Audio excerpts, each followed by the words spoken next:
here are the top 2 or 3 things that are really taking their time away from spending time with customers and being productive. And then as a sales leader, your job is to fix those and to think about, how do I orient my process from the buyer back in? If you're making it hard on you, this is back to the first point I made. Welcome to the Modern Selling Podcast, where we help the entire sales community to create more sales conversations with today's modern buyer. This includes anyone from entrepreneurs and business owners to sales reps and sales leaders. Each episode, you will hear from sales leaders, practitioners, and influencers to help you find, engage, connect, and nurture your relationships with your buyers. I'm Mario Martinez Jr., your host, and you're now listening to the Modern Selling Podcast. Ladies and gentlemen, welcome to this episode of the Modern Selling Podcast. I'm back, and I've got a very special guest with me. I'm excited to have this individual here. You're going to love it. It's going to be some great conversation about sales and sales research. Mr. Phil Harrell, Vice President, Group Director, Sales Research at Forrester. Phil, welcome to the show, man. Thanks. Excited to be here, Mario. Awesome. Well, as customary, I always like to ask my guests to tell us a little bit about themselves. And then I've got a very special question that I want to ask you. So tell us a little bit about yourself. How did you end up at Forrester? What were you doing prior to that? All that good stuff. Sure. So I'm married. I have 4 kids, 20, 18, 15, 13. I've been in sales before I came to Forrester 5 years ago. I spent 25 years in sales and sales leadership at a bunch of high tech companies based in the Boston area. So I was at Pegasystems, which has grown very rapidly. I was at Akamai for 10 years and part of that, growing that from 0 to $1 billion. And then I was at HubSpot for a couple of years, part of that IPO. And I've done a number of startups as well. So I'm also an angel investor and do investing in startups with my brothers and father, who are all in high tech as well. So I've been here 5 years at Forrester. And what I do is I lead a team of analysts that help sales leaders, sales operations leaders, and sales enablement leaders with their biggest challenges. So I'm basically taking the experience that I had running sales organizations and sales teams and now applying it to build models and to gather data to help sales leaders like me fix their biggest challenges in their sales force. So great job, very interesting. And I get to see all kinds of go-to-market motions and work with all kinds of sales leaders across the spectrum from a revenue perspective, from a channel perspective, and having lots of fun. So today you're going to disseminate insights that will solve all of our world sales problems, correct? That's right. Yeah, not just the sales problems, but actually all the world's problems, Mario, like complete world problem. Not that we have any right now, but if there were some problems, then I could help with that too. World hunger, world pandemic, and everything in between. I love it. Well, Phil, what I love about a lot of the Forrester folks that I've had on here, we've had Mary Shea, we've had yourself, we have Jay McBain, is that all of you came from the field. Yep. This isn't pie in the sky PhD folks who went through their PhD and have theory. We're talking about where theory, research meets practicality or practitioner, all in this particular, right. This avenue here with Forrester. So that's what I really love about you guys. And with that in mind, the fact that you've been in the field and that you've held senior executive leadership roles and scaled companies to millions and billions of dollars and part of IPOs. I think you are well positioned to be able to give our sales leaders who are listening in a lot of good advice. And we've got some great topics to talk about today with relation to the buyer and some of the things that are happening today with the buyer and sales engagement. Before we get into that, do me a favor. And I ask this question to all my guests, and that is, tell us something nobody knows about you, even if they were to look at any or all of your social profiles, and I'm looking for something juicy. I've got extra appendage that someone had. I also had, boring as my kids, and I got 2 kids and a dog. So you decide what you want to tell, but the listeners are now teed up for a pretty juicy story. I hopefully got something. All right. Okay. So I'm a identical twin brother. So you can imagine if you have someone that looks just like you, we've had all kinds of situations which are pretty juicy and a lot of fun growing up. He actually is on the West Coast in San Francisco. He's a VP of Global Channels for Cloudflare and having a lot of fun there. But growing up, we looked exactly alike. So we got confused all the time. And you can imagine as we've gone through our lives, how often that happens where people confuse both of us. One time, he lives in San Francisco, but he was in the East Coast. He was in Maine. So I live in lived at the Boston area at that time. He was in in Maine, walking down the street with his wife, and went by a couple that was walking their stroller with their little baby in there, and they were staring at him as he went by, and they said, "Excuse me, are you Phil Harrell? Do you live in Newton, Massachusetts?" And he said, "Oh, no, I'm Matt Harrell, and this is my wife, and I live in San Francisco. I'm his twin brother." And they were like, "Right." So they didn't believe that it was really my twin brother walking with his wife. They thought it was me walking with some other woman. And so my brother called me and said, "Hey, this couple, I don't think they believe that it was true." And so we've had situations like that where we get confused all the time. It's led to some really funny situations all over the world, really. I can imagine that could be fairly problematic, which is, so and Susie calling up your wife and saying, "I saw Phil out with another woman." Exactly. It's crazy. I mean, seriously, we were both in high tech for a long time. So there's kind of things that happen that happens all the time where people confuse us too. And it's a lot of fun though. I love being a twin. Not that I had a choice in the matter, but good times. Did you ever have any great stories around doing some swapping roles where you each showed up in different settings to see if anybody could figure it Oh out? yeah, we did. I don't think they're appropriate for this podcast though. And certainly that was a different time too. All right, we'll keep that one on a different set of stories. Nice. Well, good, great, man. I'm excited to have you here. So, Thanks. one of the things that I love talking to leaders about, especially our friends from Forrester, is really all around what's happening in today's B2B buying landscape and some of the challenges and changes and that are taking place with our sales teams. And as we've entered into the COVID and as we begin to exit out of it over the course of the next year or two, however long it takes, I personally believe that what has happened over the last 9 to 10 months is not going to just snap back. We're here in a permanent change and a permanent fixture. Now, how permanent and how close to where we are today in terms of 100% virtual, I can't tell you. I have a prediction, but I think a lot of things are really starting to change. So do me a favor. Just my first question to you is really all around how have B2B buyers changed and what are the implications to building and running high performance sales organizations as a result of that change? Yeah, there's a couple of things that really were underway before the pandemic. And as you said, Mario, the pandemic has simply accelerated the changes that were already underway. But there are a couple of things that we do in our buyers research that we've seen that buyers expect from sellers and expect from organizations that they engage with. One is that they expect organizations to be much more transparent with them and to be more open, is what we call it. So they really want to see more of that pricing be exposed. They want to believe the organization is being very straightforward with their pricing.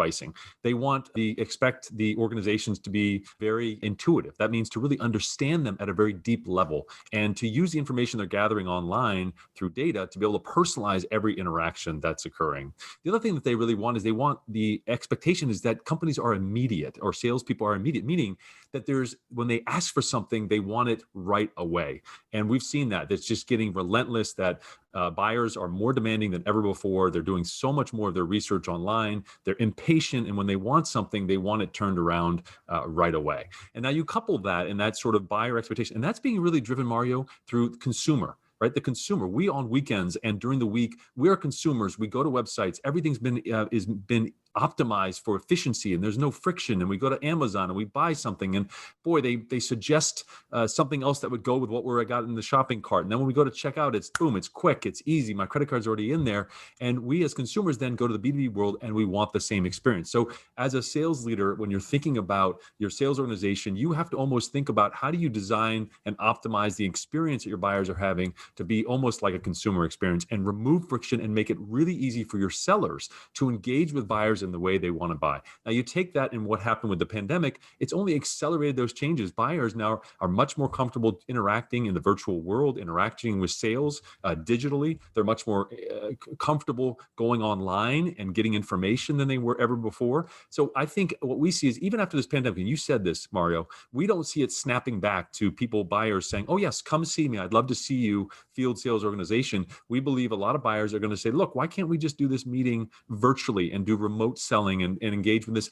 Not that they're going to say no to meetings and ever again face-to-face meetings, but they're going to just push back. So that's going to mean salespeople are going to have to adjust the way they engage and be very comfortable in the virtual medium and be very comfortable helping that buyer. And I want to stress that word helping. It's less about that hard core closing persuasion that we used when we first started in sales in the early 90s, and much more about how do you help that buyer through their journey, help them get the information that they need to make a decision, how do you help them buy. So some of those are major changes that we see both through our research and through interacting with our clients that sales leaders should be aware of. So interestingly enough, you mentioned about helping buyers. As you may recall, about 3 years ago, Salesforce produced a movie called The Story of Sales. It was a sales documentary. And they asked about 20 sales influencers to be part of that program. And I had a chance to be part of that program. And they asked me, what is sales? And my quote from there, which Mark Benioff introduced last year at Dreamforce as part of the keynote, was about my face on the screen there. I was like, wow, that's really cool.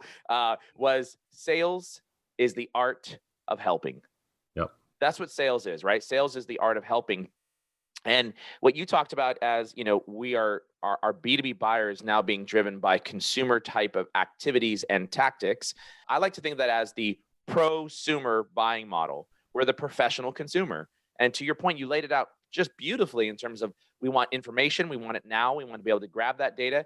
And one of the things I often find, and here, Phil, is a lot of sales folks and a lot of sales organizations really hold back a lot of information just to get that 15-minute meeting.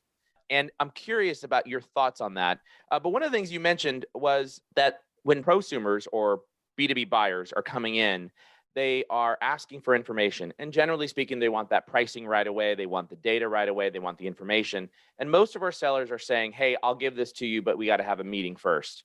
What are your thoughts on that? Are you seeing some changes now where sales folks are giving that information in exchange and they're asking for the meeting afterwards? Or are they saying, let's have the meeting still, and then I'll give you the information? No, I think the trend is to more just open and transparency. I think salespeople have to. I mean, again, we're not suggesting that you want to give away everything. You have to have the give to get. But increasingly, consumers of business B2B buyers are going to push organizations to be more open and to, for example, not gate content. I don't want to have to submit my contact information into a lead form to get that case study. I want that open. So they're going to continually push marketing and push sales for organizations to be more open, more transparent, to publish the pricing the upfront so they can view that on their own because they want to do more of that investigation on their own. And sometimes, when you talk about sort of esoteric topics and you say they want more openness, they want more transparency, it can be easy to kind of lose sight of what that really means. So I want to share with you for sales leaders what we really mean by that. And what you want is at the end of a sales cycle, you want your buyer, your B2B buyer, when they close that deal, when they've just signed, you want them to say, you know what?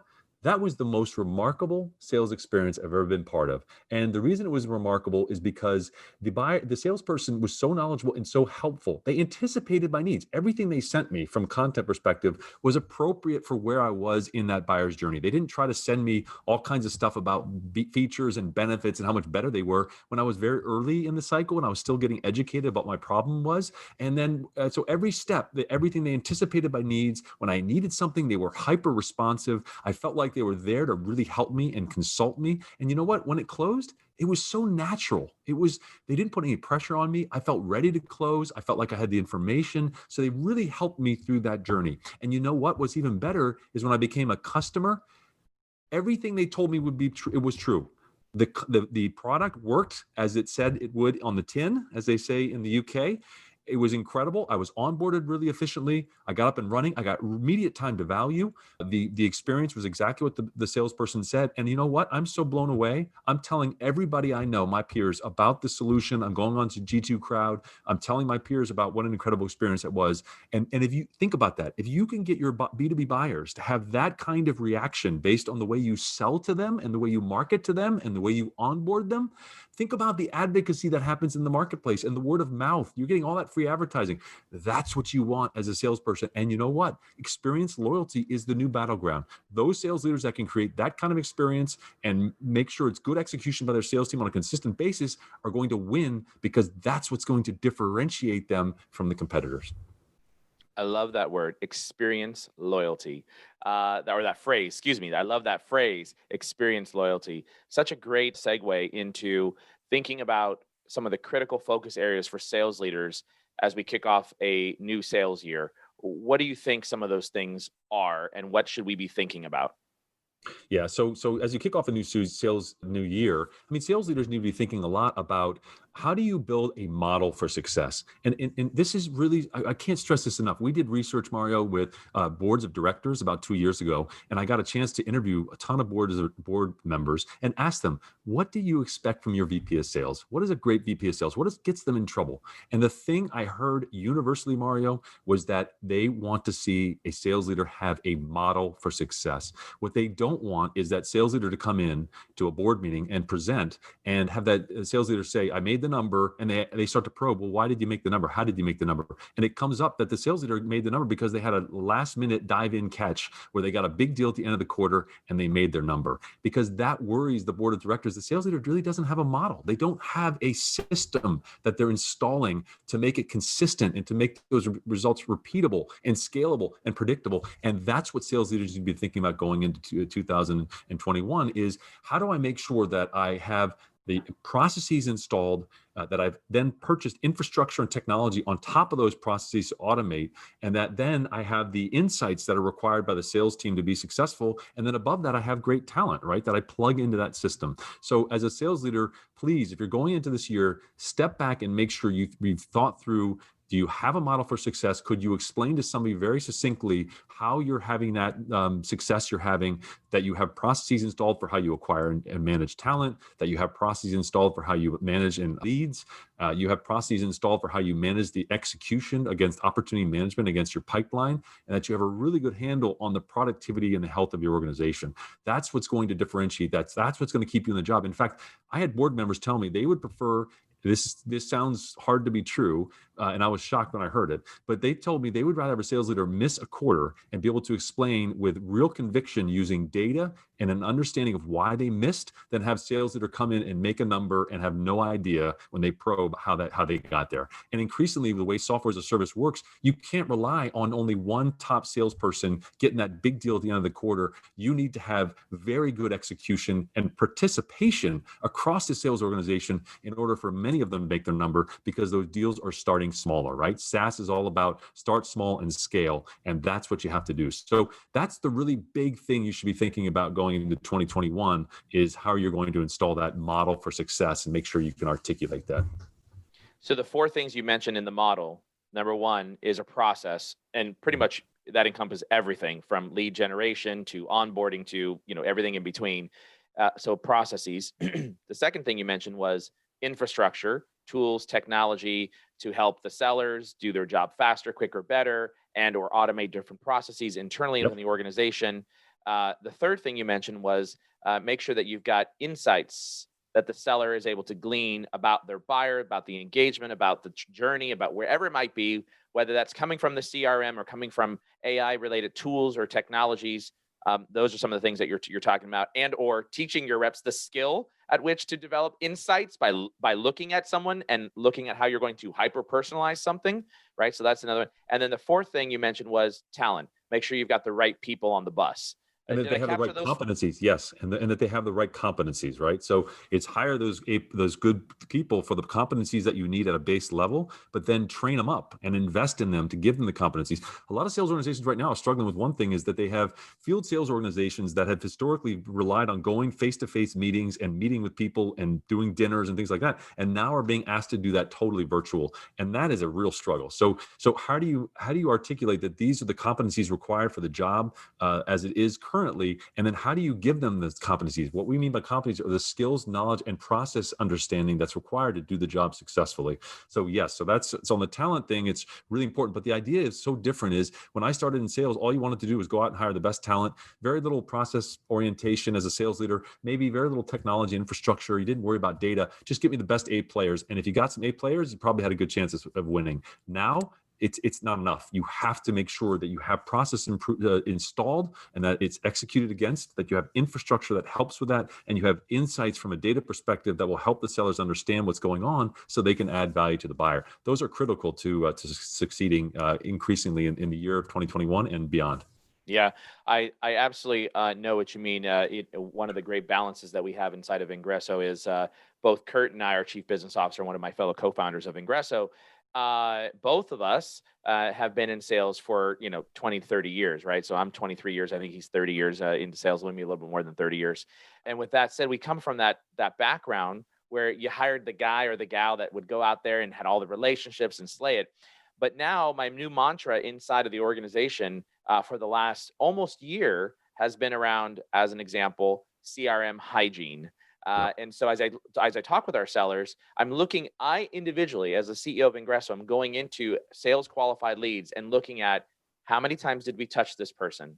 What did we say? What did we do? And then Yep. I'm looking at, wait, how did you build your next task or follow up to be able to engage with this? And what we're finding is many of the times our sellers are forgetting to follow basic CRM hygiene. And this is going back to that, what you're talking about, the right competencies, right? The right competency of a modern seller today is focused around, yes, can I sell and build relationships virtually? That's certainly one of them.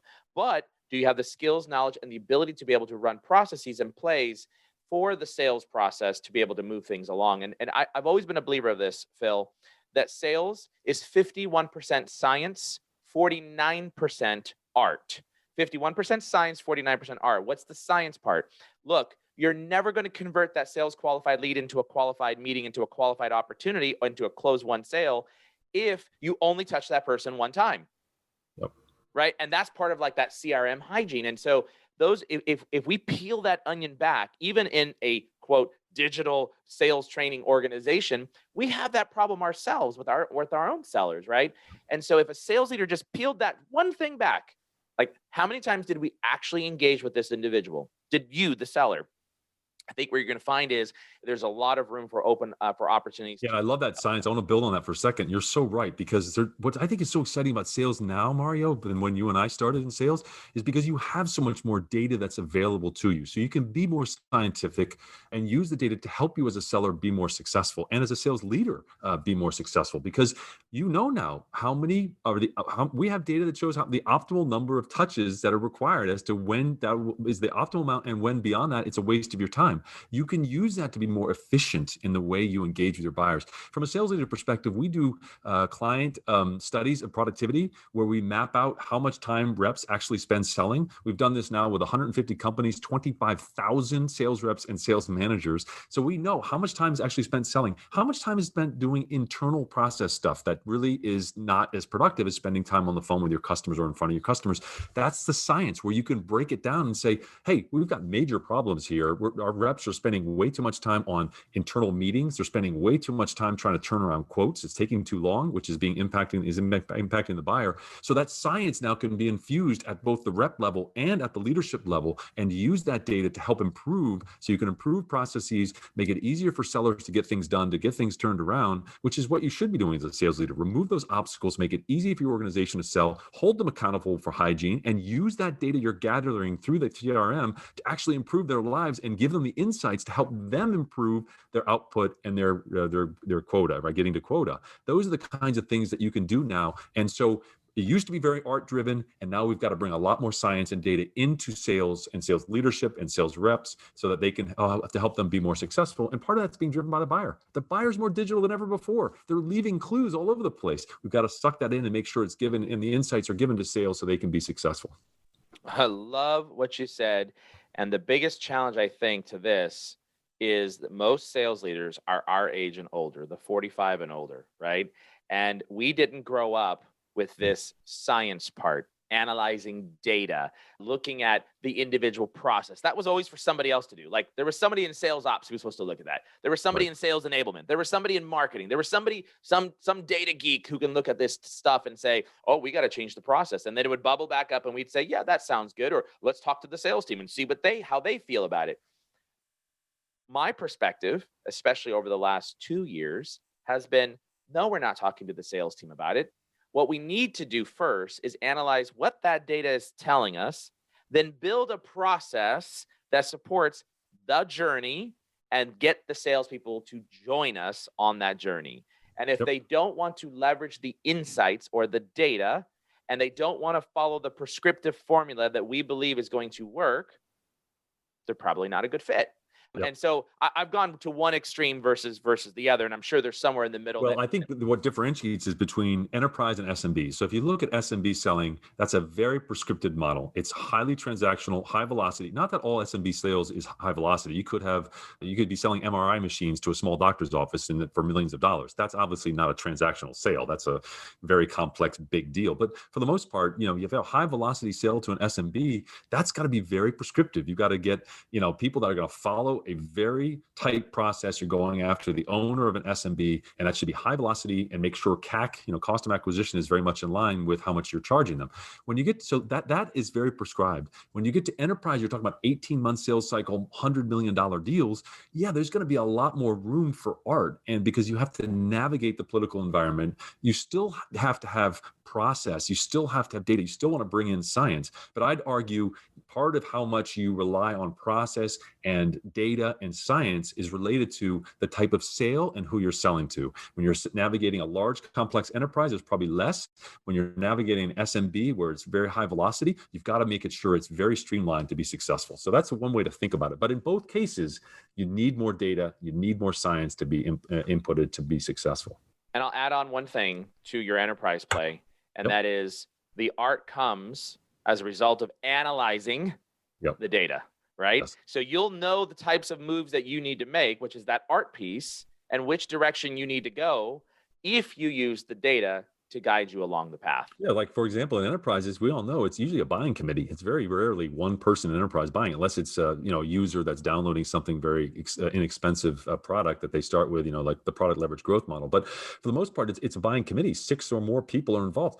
A lot of salespeople, you and I know this, right? And we probably made this mistake in our career. You're single-threaded. You start to focus on one person with an organization that you're hoping is going to get the deal done for you. And now you have much more data that websites, you can tell who's coming to your site from where they're coming from, if they're part of the same organization, and marketing can help you map out who else is involved in this sale. Who else do I need to engage with? So that's an example of bringing the science and the data to help you as a salesperson, as using the art of navigating the political environment by knowing who's coming into your website, who might be interested, who the buyers are, who's the influencer, who's the decision maker, who's the ratifier, who's the user, and make sure you map that all out and are engaging with all of them so you're not single-threaded.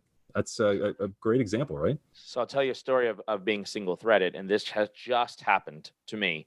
I was introduced to a CRO, a direct report to a CEO of a fairly well-known billion-dollar company, and we were engaged in a conversation and had at least good 10 meetings or so, and it was all pretty much one-on-one, and to the point that we basically said, all right, give me the SOW. And we had about a $300,000 annual training contract, which is a pretty big training contract for a sales training firm. And that was the pilot, right? A 2-year agreement, $300K. And that was our pilot. And then we'd be expanding it out across the rest of the organization. So asked for the SOW. 3 or 4 days later, I got a text message saying, hey, can you do me a favor and give me a call? So I gave him a call. And the individual says, hey, I just want to let you know I'm leaving the company. And it was interesting because, all my years, 23 years of selling has always indicated that there's always a buying committee, right? And in this case, he was the budget owner. In this case, he was the chief decision maker. And in this case, he was going to create this training program and he was going to hand it over to his sales enablement team after the contract was closed. Well, what we didn't do was look at the CEO and the CMO who needed to be involved and their folks. But basically, the decision was, this is my money, it's my budget. I'm going to spend the dollars, and then I'll engage them once we have the SOW signed. Mm-hmm. So I said, well, geez, so what does that mean for our deal? He's like, unfortunately, they're not even involved. So I can introduce you, but you'll have to start all over again. And this was a deal that was supposed to close at the end of November. And as a direct result of him departing within literally days of that phone conversation, our entire deal gone from the sales pipeline. We've all been there. Rebuild from the ground up. And as I tell that story, this is coming from someone who, in my 18 years of corporate experience, 15 of them as a leader and as a senior sales leader, 15 of those 18 years were spent in President's Club and 100% Club. I knew better. And I thought I'm at the top. I've got the cheap guy. He's got the budget. He's the signer, everything in between. It just needs to go to legal, and boom. And that goes to show that, basically your story about, working through a buying committee and making sure that we understand who all the players are in that process. And it was a huge, to a small training company like ourselves, Yeah, that's a a lot. big loss for us. So We've all been there, Mario. We've all made our mistakes in sales. I was doing it for 25 years, and plenty of mistakes, but that's part of the learning. But I think that's a huge mistake most people make, is the single threaded, and it's getting more. Our data shows more and more people are getting involved, and it's becoming more interactions. There are more interactions required by an organization before they buy than were before. So that keeps increasing. The number of people involved keeps increasing across the spectrum, and that means it's getting more complex. Which means you, as a salesperson, need to make sure you've expanded who you're going after, and you have the insights to know who are those people and who should I be going after, right? And the funny part is just days earlier, we had done what's called the blue sheet using the Miller Hyman strategic selling process. Yeah. And our blue sheet, of course, indicated that we were single threaded. And that was one of the highlights that we came out of blue sheeting the account. And we said, all right, we got to figure out how to get to the CMO and to the CEO. And we got to make sure that happens pretty darn quickly. And then 2 days later, I got the phone call. And it was just like, oh, like, how could this have happened? No. So with that in mind, Phil, question for you. Yeah. How can sales leaders ensure that they're going to get off to the right start? I mean, like what you gave in terms of the model of process, infrastructure, insights, talent, skills, and knowledge, that's a lot of work. And I can tell you, for the last 10 months, I personally have been preparing the sales organization for a continued remote selling environment that is permanent. And I put a lot of time and energy and money into scaling up the infrastructure and the support. So we're entering into the new year. What do we do right now to get off to this fast start to hit all those points? Because it takes I time. think I tell you what, you got to make sure you've done a really good job on sales planning. And I know that word sales planning, Mario, it's not the first thing that guys like us and salespeople think about. Oh yeah, I love planning. Okay, most of them don't. But you know what? You're right here in December. I hope that you're at the point that you're almost finished with your plan in terms of the annual plan for next year, and that you have your comp plans, that you're working with your sales operations leader, and you have your comp plans that are almost figured out and finished, that you have your territories all designed. That's critical. So, because what you want to do when you go into we see data that shows that so many sales leaders go into the new year, they don't have their sales plan for the new year completed.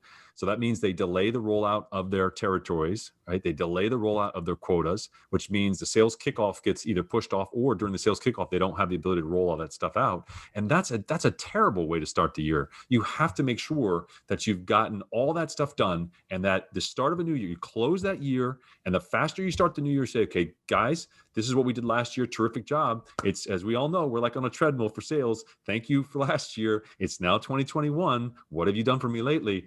One of the critical things you have to do is make sure that you launch your plans early in January, and that you have that at kickoff, you roll out the territories, you roll out the quotas, you roll out the comp plans, and you tell the marching orders of exactly what the expectations are from a product perspective and how they're going to get to their numbers. So that kickoff, to me, is the really, really important, to make sure you've got all your ducks in a row, and that you launch the new year and everybody knows what their marching orders. We see so many organizations that start in March, for example, they don't roll out their quotas until March, or their compensation plan gets delayed in their rollout. You're losing 1 or 2 months. And in a SaaS model, as we know, which is the earlier you book that revenue in a year, the more beneficial it is from a revenue perspective. So $1 in March is not the same thing as $1 in January. So you got to get off to that fast start. Make sure you're completing your planning. I know it's hard when you're trying to close a year, Q4, you're trying to close Q4 strong in 2020, but you got to make sure you button down that plan, you get everything executed, so that you start the new year, you have a kickoff, you launch new plans, you give the marching orders,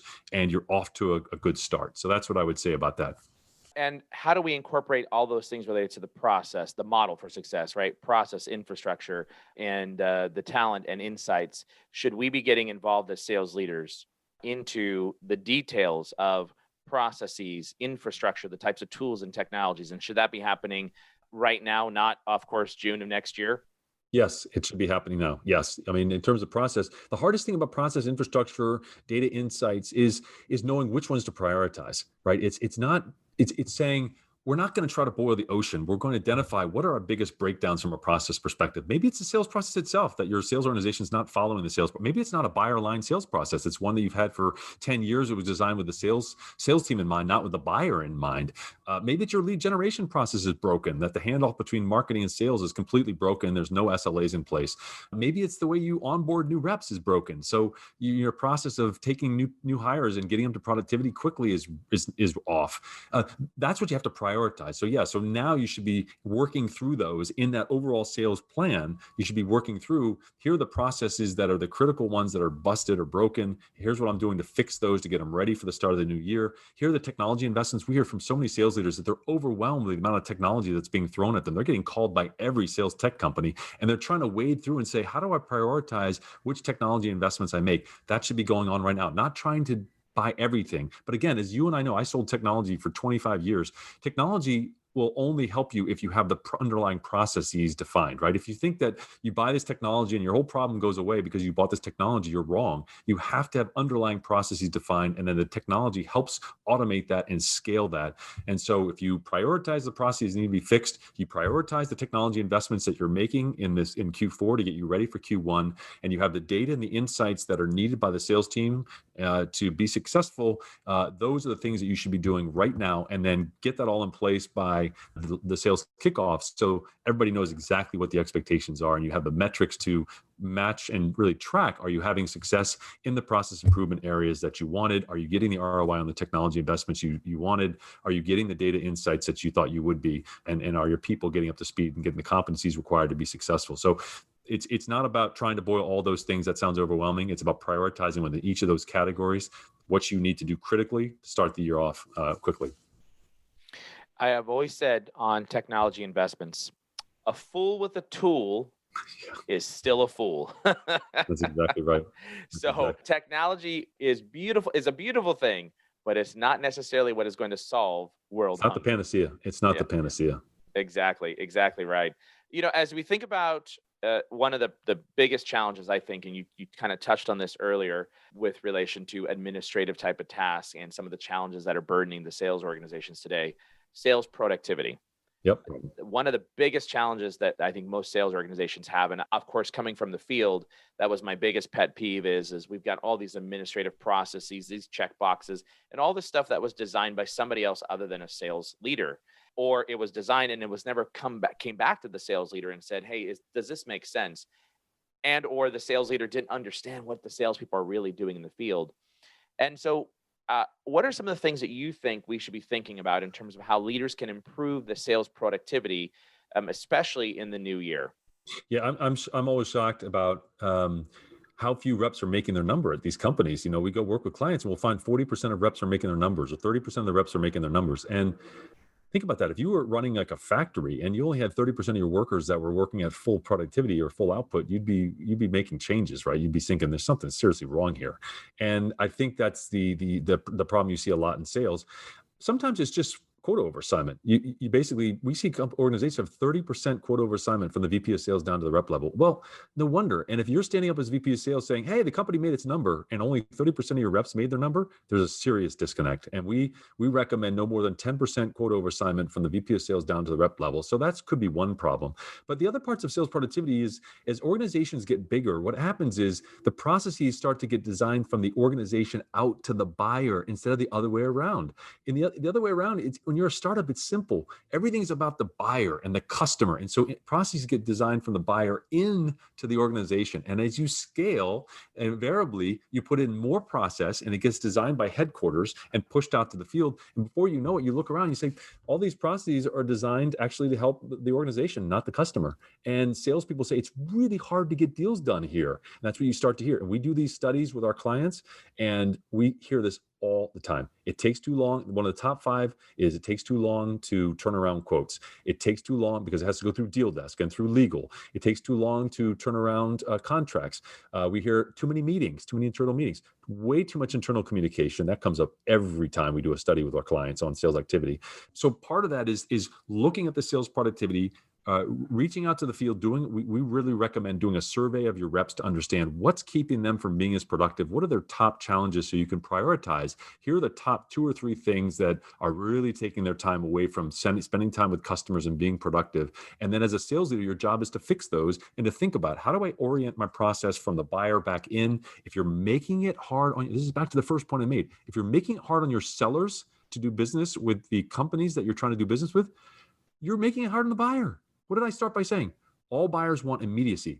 When they want something, they want it now. And if you can't turn something around quick, if they come in as a lead and you can't respond within 24 hours from the very start, that's a bad signal to them that you're not an organization they want to do business with. So as a sales leader, survey your reps, understand it's taking away their time, which is the most basic element of productivity, is time allocation. And if they're spending their time doing internal things or fighting the system, the internal process system to get things done for their buyers, you've got to start by tackling that. Free up that time so they can spend time doing what they do best, which is being in front of customers, being in front of prospects. That's what I would say to help in 2021. And I'll give you some very tactical things that we've done here within Vengreso that definitely make a big difference. In fact, our sellers report that 90% of their time is spent on selling, Nice. which includes prospecting and closing and those types of things, and only 10% related to administrative. And I'm Great. really proud of that particular stat, because that is super important in a sales organization, that there's no barrier to their success. So an example of what we've done inside of the organization from a productivity perspective is between 9 and 12, Monday through Friday, there are no meetings that can be hosted internally with any person in the organization. It is all around sales meetings, sales prospecting for our sellers. No meetings, nothing from customer success, implementation, contracts, finance, nothing. It is all around sales. So we made that change. And in fact, I was one of the culprits, because I had my team meeting on Monday mornings at 9 a.m., right? My team meeting Monday morning at 9 a.m. Well, I switched that, and it's now at 12:30, right? Right. So I moved that to the afternoon and said 9 to 12. This is our focus, guys, is on prospecting here. So that was one example of something that we did. And I think if you look at it on everybody's schedule and you ask them, are you having meetings? And a lot of times when you sell a contract, you turn it over to customer success. Customer success then books a meeting with you and wants to get a download or a debrief. I went back to customer success and said, guys, between 9 and 12 local time for that rep, you are not allowed to book a meeting with them. Zero, right? It's all about selling. So that's one example. The other example that we did was, I think you'll understand this. A lot of companies produce messaging templates, messaging emails, and let's face it, not everybody has SalesLoft, Outreach, or Zant, or VanillaSoft, or those type of automation technologies. So they still create template-based messaging. And what they do is they put it in a nice, pretty Word document, throw it on the internet, and then send an email out saying, hey, we got all your messages out there. And then sales reps are supposed to somehow miraculously remember where that information is at. And more importantly, then go to use that information, of which never really happens, or they're hunting forever in a world.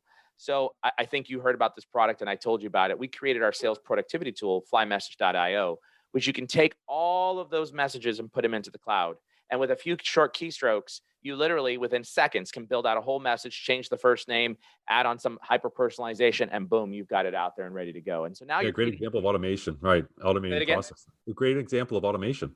Exactly. And now what you're doing is you've got your baseline messaging and you're asking your sellers to apply the art for hyper personalization, right? And then some using insights that you've gleaned from your CRM or any type of analytics tools that you've got, allow you to figure out what type of content should I share with this individual to be able to reel them in. So those are the types of things that, the art will never go away, in my opinion. But the science piece, like FlyMessage.io, you just use it and you've got the baseline of messaging, but you still have to have the art on top of that.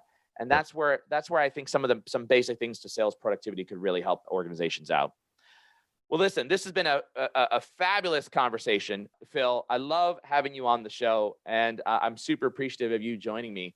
Thank you. It's been a lot of fun having the conversation with you too. This is great, back and forth. I love the energy, and it's so much fun for me to engage with you about sales and what's happening in sales. Such a great profession. Well, I told you at the beginning that even though we're virtual, it was like two dudes having a drink at the bar talking about what we love. Or if you don't drink, no problem. It's at Starbucks and we're having a coffee. So that's exactly what we did here. But do me a favor. If someone wants to connect with you, Phil, what's the best way? Is it Twitter? Is it LinkedIn? Email? Or what's the best way to connect with you? LinkedIn is the best way. Yeah. Phil Harrell, Phil, and then Harrell. Just find me on LinkedIn and shoot me a message. Happy to chat with you. I mean, if you want to use Twitter, you can direct message me at PJ Harrell, at PJ Harrell on Twitter. But LinkedIn would probably be the best place to go. And we'll make sure we put that into the show notes, y'all, so that if you're listening in, you can come back and watch it. But when you reach out to Phil, Harrell, make sure you say you heard him on the Modern Selling podcast. And Phil, if I'm not mistaken, you've got your own podcast, correct? I do. Yeah. Thanks, Mario. It's called Ask a Sales Leader, and very, very similar to what you've done here, just interviewing my clients and people that are really thought leaders as sales leaders, practitioners, about their best practices, trying to share, like you are, to the larger sales community to help all sales leaders out there improve so they can be successful. So make sure you connect up with Ask a Sales Leader. I'm sure you can find it on Apple Podcasts and all the major ones. So we'll put a plug in for that on the show as well, and into the show notes. Last and final question for you. Shoot. All-time favorite movie, what is it?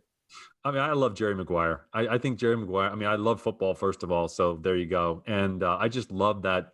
I love the movie. I love the energy. I love the whole idea that he gets thrown down and he's pushed down and then he comes back strong with a new way for agents to interact with their players. So, and I think Tom Cruise is a great actor. So that's my favorite all-time movie. Show me the money. Show me the money. I love it. For all of you listening in, don't turn that dial right yet. Listen to this very important message. Thanks for listening to the Modern Selling Podcast. Please do me a huge favor and give the Modern Selling Podcast a rating and review on iTunes. I would appreciate it. Also, if you want to easily find our show, just go to themodernsellingpodcast.com. Hey, since you'll be on our site, be sure to check out our Modern Marketing Engine podcast hosted by my co-founder and CMO, Bernie Borges. Thanks for listening in, and until the next episode, good selling.